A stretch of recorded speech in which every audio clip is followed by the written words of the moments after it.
What's up, guys? Today I'm going to talk about the myth behind nightshade vegetables and how they really affect fibromyalgia and arthritis. So pay attention, listen up close.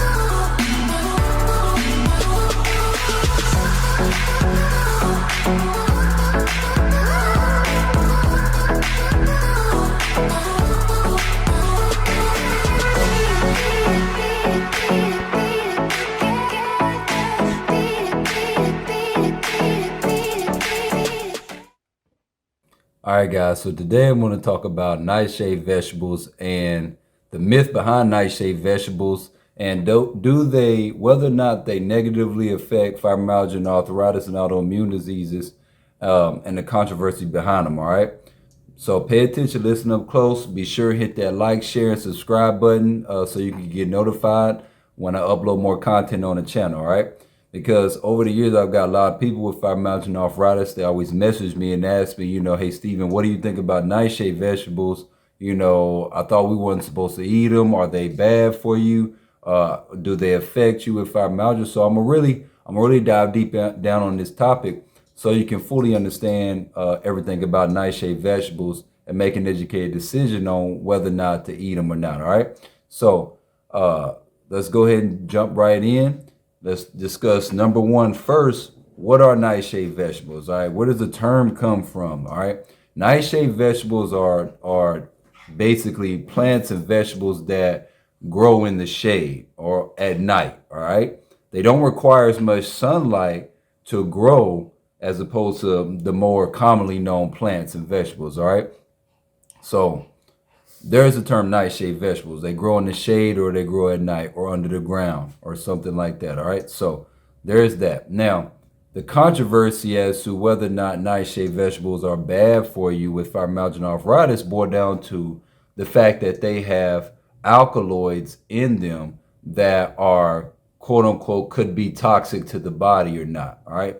So there's no actual physical evidence on alkaloids being toxic to the body. However, they do protect the plant from predators because they actually have toxic, quote unquote, toxic properties that protect the plant, so the plant can continue to grow and mature, right? Instead of getting consumed by predators and insects. So that's where the controversy comes from with the nightshade vegetables, is the alkaloids that are in nightshade vegetables. Now, let's dive into what alkaloids are and really are. Alkaloids really are small organic molecules that store a bunch of nitrogen, all right? Now, nitrogen, that's important because nitrogen is good for protein synthesis, amino acids to stimulate growth, to influence growth. It's good for brain function and your immune system health, boosting your immune system and having good hormonal balance as well, all right? So that's what nitrogen is good for. And that's also what it's good for in the plant, to stimulate the growth in the plant. So the irony here is 20% of plants actually contain alkaloids. All right. Now that's the irony here. So you got to ask yourself this question: if such a large number of plants store these alkaloids, then why would they essentially be bad for you?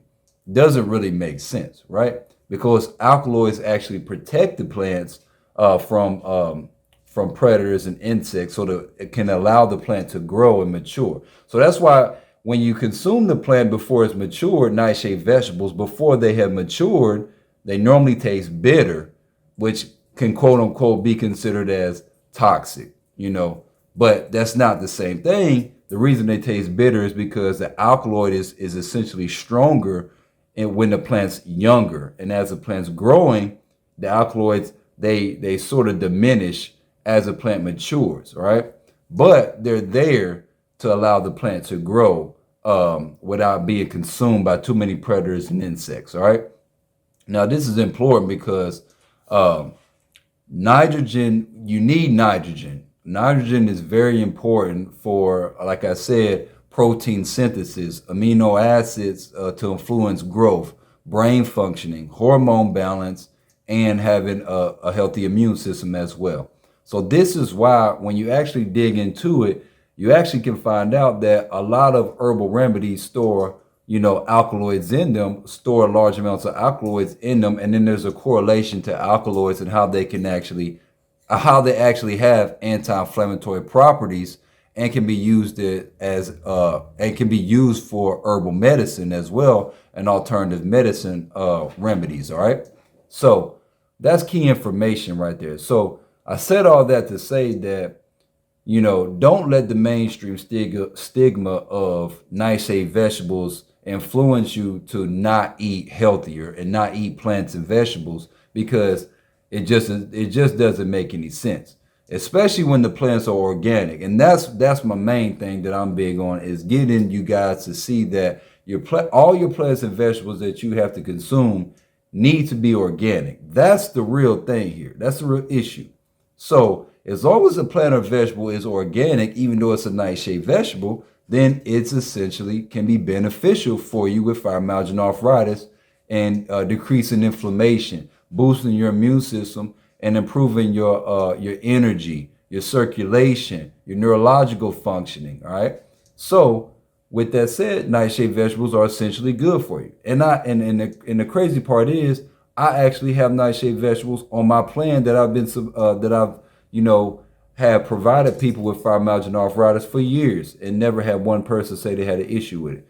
Now, the only issue with nightshade vegetables would be that if you have a certain,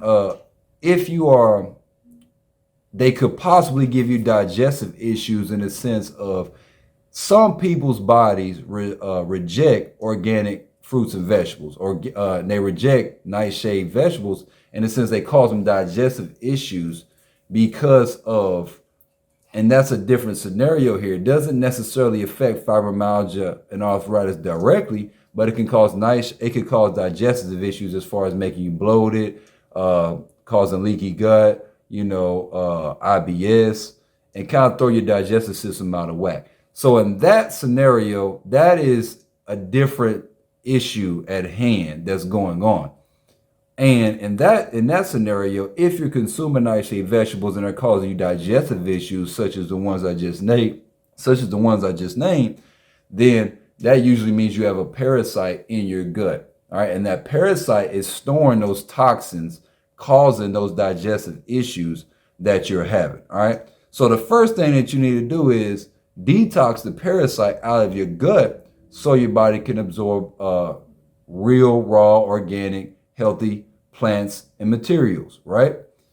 So that's a detoxing issue and a digestive issue that is separate from fibromyalgia and arthritis, in the sense of the nightshade vegetables, they don't directly affect fibromyalgia and arthritis in a bad way, in the sense of directly causing inflammation and neurological issues. All right. And a lot of people are walking around here with parasites in their gut, which is why they're kind of skeptical when they say, well, I can't consume, these plants or these vegetables. It's only two reasons that you can't consume organic plants and vegetables. Either you have a parasite in your gut, so your body that parasite is feeding off of those toxins that are essentially whatever toxins are in the food. That parasite is feeding off of the toxins, and it's rejecting the organic material or the organic nutrients, which is why your body is not absorbing the nutrients, or you have a food allergy, which still leads back to the same scenario. All right. That's why it's important. That's why detoxing is so important with fibromyalgia and arthritis. When it comes to decreasing your chronic pain and getting healthy naturally, detoxing is very, very important to add in conjunction with eating healthy. All right. So hopefully I broke that down for you where it made sense. Comment below if you got any questions. I'll be sure to respond to the ones that I see. Comment below if it didn't make sense to you. I'll be sure and, maybe say it a different way for you so you can understand it better. But hopefully you guys got that where it made sense to you. But again, don't let the mainstream stigma and controversy around nightshade vegetables influence you to not eat healthier foods and to not eat organic, healthy fruits and vegetables. All right. So, with that said, because organic fruits and vegetables are, especially organic plants, fruits and vegetables, they're some of the healthiest foods that you can eat when it comes to having fibromyalgia arthritis. And the key is making sure they're organic and not genetically modified or artificial or contain any artificial ingredients in the vegetables or the plant. All right, because